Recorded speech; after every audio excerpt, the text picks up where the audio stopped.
சென்னை விமான நிலைய டோல்கேட்டில் 10 நிமிடத்துக்கும் மேலாக காத்திருந்ததாக கூறி இரும்பு தடுப்பை காரில் முட்டி தள்ளிவிட்டு வெளியே முற்பட்ட நபரை ஊழியர்கள் மடக்கி பிடித்தனர். சுனில்ராஜ் என்ற அந்நபர் உரிய கட்டணம் செலுத்திய பிறகும் சர்வர் டவுன் காரணமாக டோல்கேட் தடுப்பு திறக்கவில்லை என்று கூறப்படுகிறது.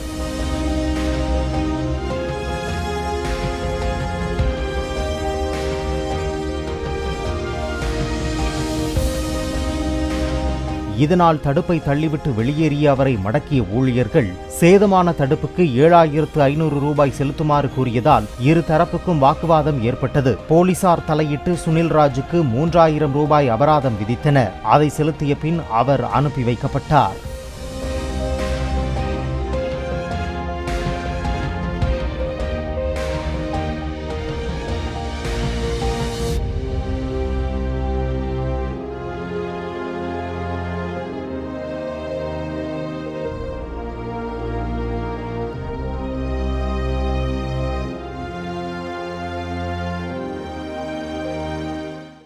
பிளே ஸ்டோர் மற்றும் ஆப் ஸ்டோரில் இருந்து பாலிமர் செயலியை QR கோடு மூலம் பதிவிறக்கம் செய்யுங்கள்.